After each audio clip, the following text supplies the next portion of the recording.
If you read the writings of people like Barbara Marx Hubbard, one of the wealthiest women in the world, she ran for the Democrat nomination for the vice president in 1984, and you read her book, The Revelation, the book of co-creation, she talks about the necessity of killing a quarter of the population of the world, those who will not evolve to a higher level of consciousness. And as she says in her book, she said, that's not your job to do the killing, that's ours, for we are the riders of the pale horse death, referring to Revelation 6:8.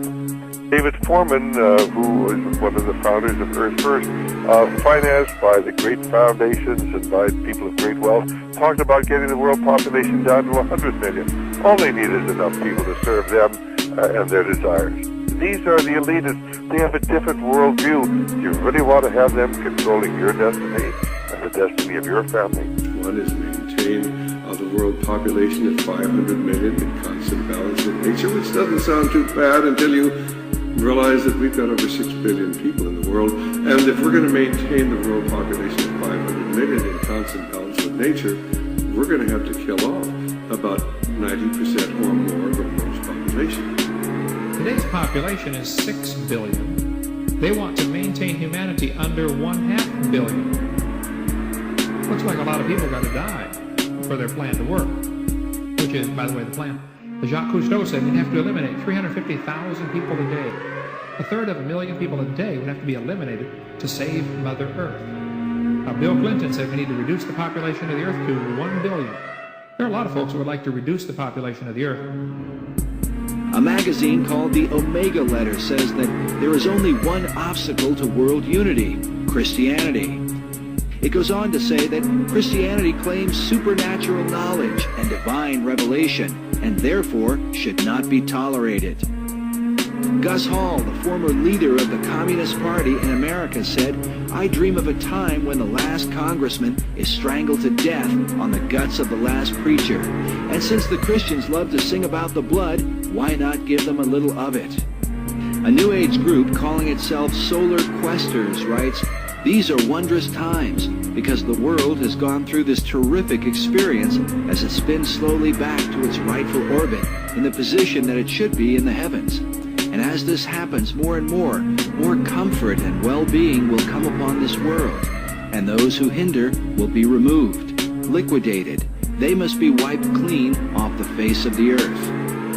Ruth Montgomery, sometimes referred to as the Herald of the New Age, said, "Millions will survive and millions won't. Those who won't will go into the spirit state because there is truly no death."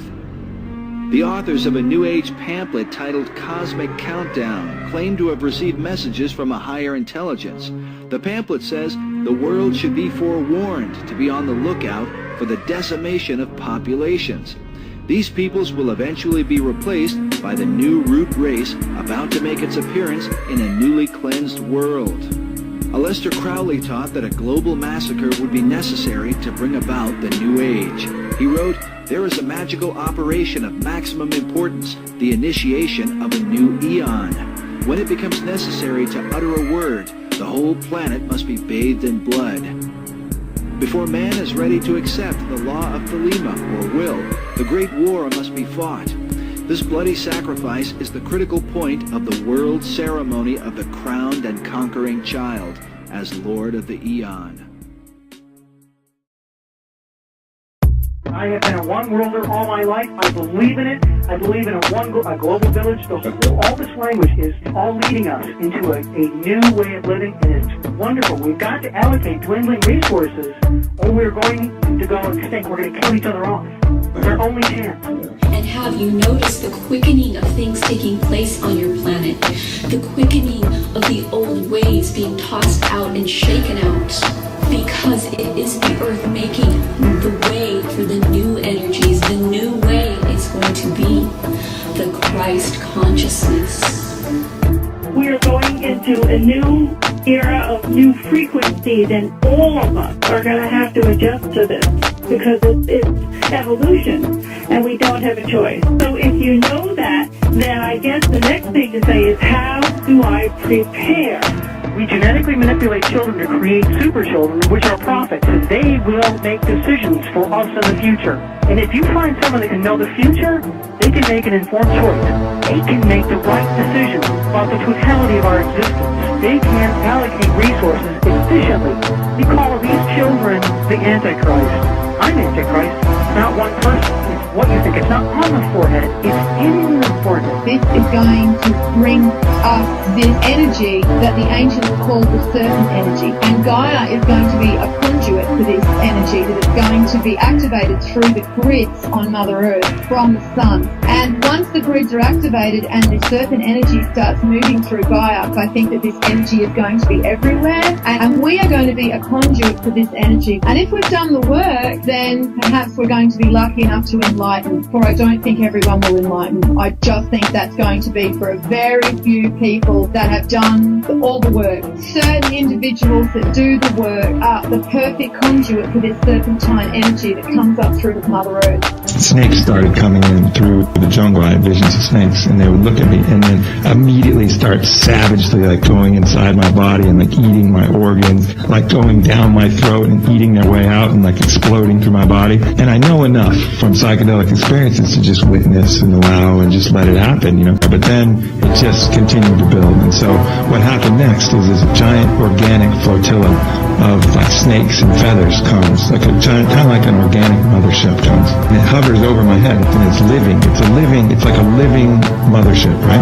And it starts sucking black smoke out of my body. Methyltryptamine connects you to the spirit world. And the idea is that there is a world that is all around us all the time, but we just cannot tune into it. And there's a world of souls, and there's a world of the afterlife, and there's a world of non-embodied entities that are, to the experiencer, to the subjective person that's having this experience, they're as real, if not more real, than this life itself. Very similar with UFO abductees, who are abducted repeatedly for their hybrid offspring. If you go back to the Middle Ages, you'll find that fairies were renowned for abducting people, that they were sometimes cruel and tortured people, but they also sometimes gave people gifts, including healing powers, that they could fly, that they had aerial vehicles. All this is very common in fairy lore. And when fairies abducted you, they would quite often take you underground. And my body felt very tingly and it was like vibrating, like buzzing. And then I started to see like big bugs, like these huge like ants and spiders like crawling across my vision with my eyes open and closed. I felt my body like become possessed and just taken over with the spirit of ayahuasca. Ayahuasca can bring you to a state of just pure hell and misery and close to death.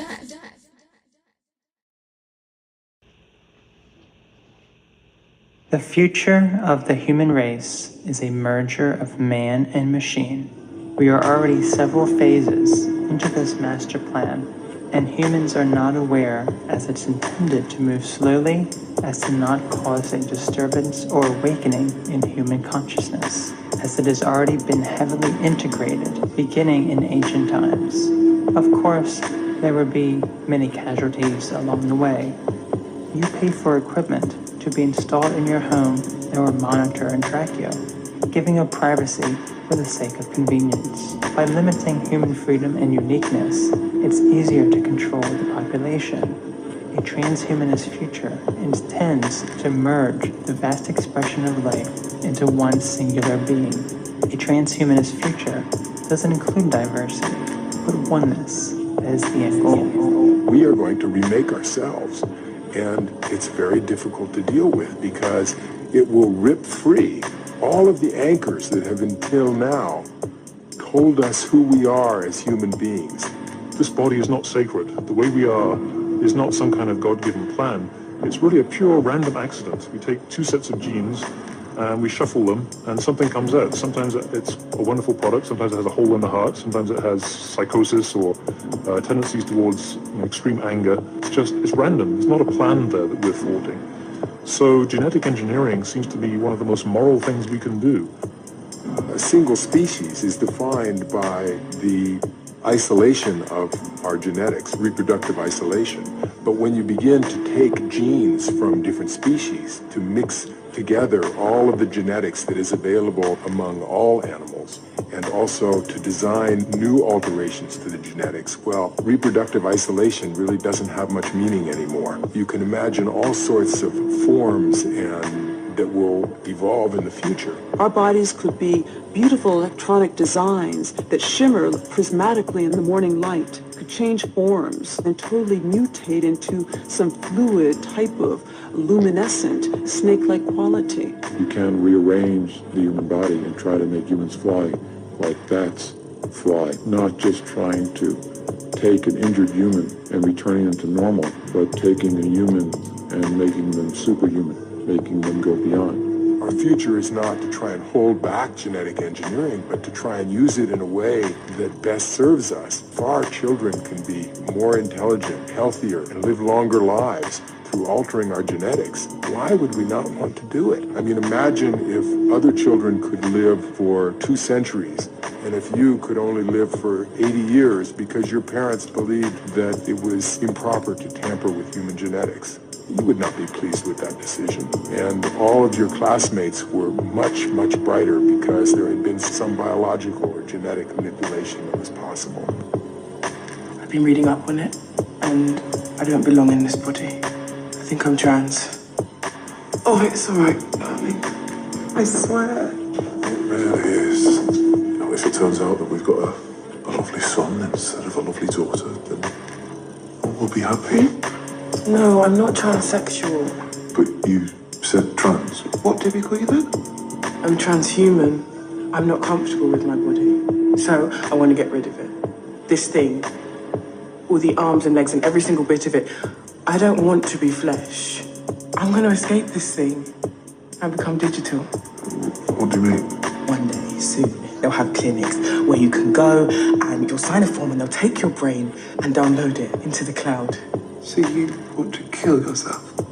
I want to live forever as information, because that's what transhumans are, Mom. Not male or female, better. Where I'm going, there's no life or death, there's only data. I will be data. We should be very careful about artificial intelligence. I mean, with artificial intelligence, we are summoning the demon. You know those stories where there's the guy with the pentagram and the holy water, and he's like, yeah, you sure you can control the demon? Didn't work out.